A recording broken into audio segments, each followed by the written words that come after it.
Shorts number 90। পৃষ্ঠে কোনো বস্তুর ওজন W পৃথিবীর ভরটাকে অপরিবর্তিত রেখে যদি ব্যাসার্ধটাকে দ্বিগুণ করে দেওয়া হয় তাহলে ওজন কত হবে?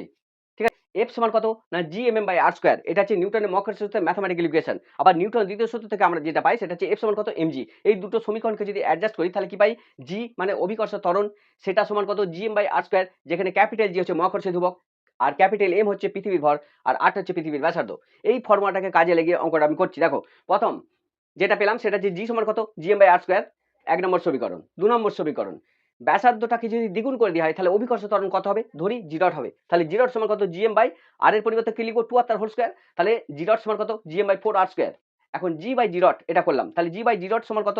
এই ক্যালকুলেশনটা যদি করি তাহলে g/g ডট এর মানটা কত না 4/1, অর্থাৎ জি ডট সমান কত g/4। অর্থাৎ অভিকর্ষ ত্বরণটা এখন ব্যাসার্ধটাকে দ্বিগুণ করলে অভিকর্ষ ত্বরণ পূর্বের 1/4 অংশ হবে। এর পক্ষে আমি কি করছি, এবার m দিয়ে গুণ করে দিচ্ছি।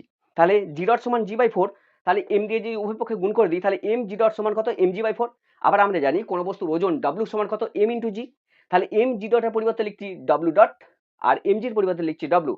তাহলে w ডট সমান w/4, অর্থাৎ ভূপৃষ্ঠে কোন বস্তুর ওজন যদি w হয়, পৃথিবীর ব্যাসার্ধটাকে যদি দ্বিগুণ করে দেওয়া হয় তাহলে বস্তুর ওজনটা হবে পূর্বের 1/4 অংশ, অর্থাৎ পূর্বে যা ছিল তার 4 ভাগের 1 ভাগ।